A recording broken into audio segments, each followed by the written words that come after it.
What actually is ESG, and what distinguishes ESG from socially responsible investing, or sustainable, ethical, or impact investing? Does ESG hold any substance beyond a simple marketing label? And if so, what are the financial merits?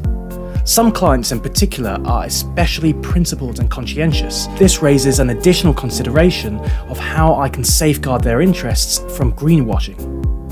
And as an IFA, how can I expect to evaluate ESG claims and make sensible recommendations when ESG ratings frequently conflict with one another? And after I make sense of all this, there is the issue of how to communicate it clearly to my clients. My name is Will, and this is the first part of a video series made specifically for IFAs.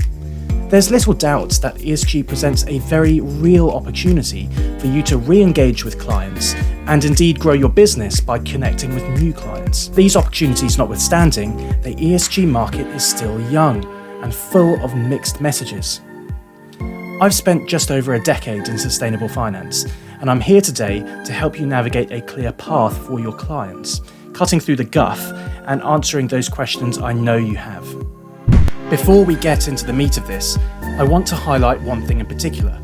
You may be wondering, and with some pretty good justification, whether ESG is just a temporary fad, here today and gone tomorrow. Let me dispel this notion at the outset. ESG will have enduring relevance for many years to come.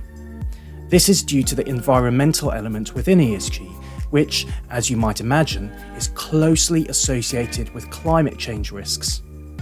Those risks are not only global in scope, but also long-term in duration.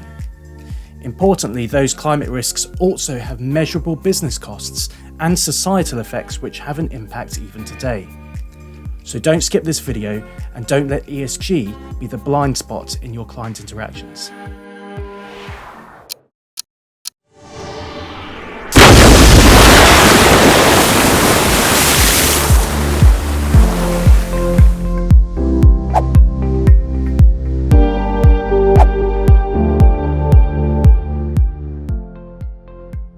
At its root, ESG is about risk management.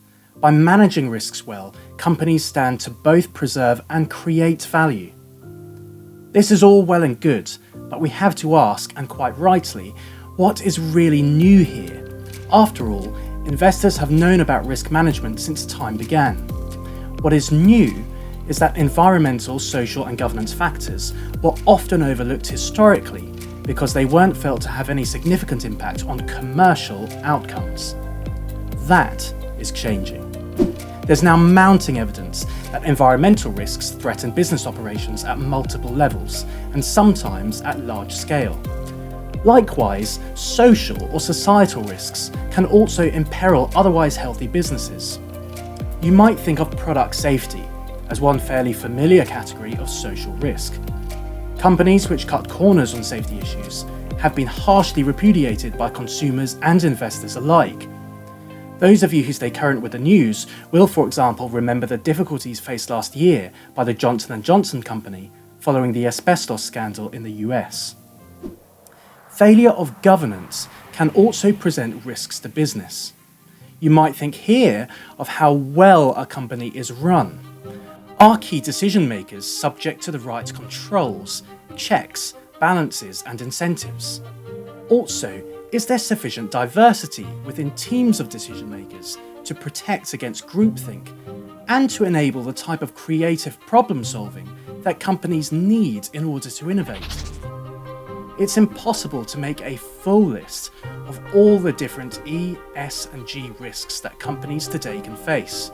We've got an article linked below if you want to explore more, but for now, suffice to say that ESG is not just a marketing label, nor is it about virtue signalling. ESG can certainly overlap with ethical values, but it's important to recognise that those values are not the fundamental driving motive. ESG is ultimately an exercise in value creation, but its edge comes from paying attention to a set of risks which historically have been downplayed, overlooked, and sidelined. ESG can be used as a tool that helps zero in on specific financial objectives. what kind of financial objectives are we talking about? The normal ones: capital preservation, dividend income, and capital growth. The big question, of course, is how does this actually work in practice? So let's flesh this out with some real-world examples. For the sake of time in this video, I'll be focusing in specifically on how attitudes towards environmental risk translate to real-world commercial impact. Companies which manage environmental risks well can, in certain contexts, help to protect client capital.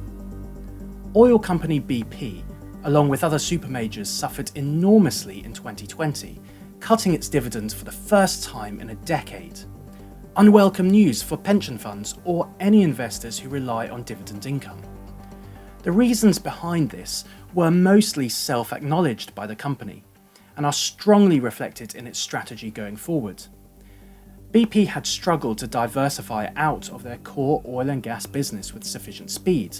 The consequences of this were then massively amplified as the coronavirus pandemic virtually shut down major economies. As we're talking about capital preservation specifically here, BP's share price, which was trading at around 494 pence in January 2020, now trades at around 315 in March 2021. So there has been a significant diminution in shareholder value. In a very real sense, this correlates with a failure to respond adequately, or at least with adequate speed and scale, to developing climate transition risks. But here is where it gets really interesting from an ESG perspective. Because despite the pandemic and the resulting economic shutdown, investors in renewables did not suffer the same fate. In fact, entirely the opposite. As BP, Shell and others suffered in 2020, renewable energy outfits like Clearway Energy actually increased their quarterly dividends. Clearway increased its dividends by 5% in February of 2020, and then by a further 49% in August. Clearway wasn't alone in doing this either. NextEra Energy Partners also increased their dividend payment. How is this possible at a time when economic activity was severely constrained? Surely, renewable energy generators would be subject to the same economic pressures as oil and gas companies like BP. It turns out that renewable energy companies have a very different risk profile because they produce energy at almost zero marginal cost and with very small fixed costs.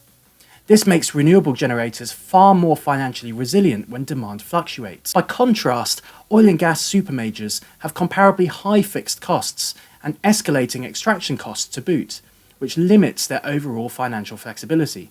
The net result was that renewable generators seeking to avoid or mitigate environmental risks ended up servicing a large share of energy demand in an economically competitive fashion, even as total market demand fell. This allowed them to grow dividend income even in the midst of a severe crisis. ESG can also be a useful proxy for capital growth, where companies use environmental risk as an opportunity to innovate. Adaptation to climate risks is often portrayed as expensive, and yet companies like Carbon Cure, based in Canada, have secured enormous investment by finding innovative ways to sequester carbon. Carbon Cure embeds captured CO2 into the mineral structure of concrete via a process which enhances its compressive strength. This provides value to the construction industry while monetizing carbon capture in a scalable manner, creating an entirely new, sustainable and profitable business model. So here we have three examples where a firm's approach to environmental and climate risks has had direct and unambiguous impacts on both commercial and investment performance. We can see how capital preservation and the ability to pay dividend income in the face of the COVID-19 pandemic can and has varied enormously depending on how well a firm has integrated environmental risk into its commercial strategy. We've also seen how adaptation to environmental risks can create profitable opportunities for innovation and capital growth. Now, this has by any standard been a whistle-stop tour focused pretty much exclusively on environmental risks. We will be doing a follow-up video looking at social and governance risks as well. Additionally, we will dedicate a video to unpicking the very messy world of ESG ratings, shedding some light on how those work and how you best can go about understanding and making use of them. Finally, We'll also be doing a more practical minded video purely on how to open productive ESG conversations with your clients in practice. But for now, the core point for you as an IFA is that ESG can serve as a useful tool that connects with specific requirements of each client, whether those requirements involve capital preservation, the payment of dividend income, or capital growth. That's enough for today's clip, but until next time, why not subscribe to our ESG newsletter? It's free, the link is below, it's packed with useful ESG insights, and we'd love to have you on board. If Twitter is your thing, you can also follow us there at ESG Oracle. Thanks for watching, and see you next time.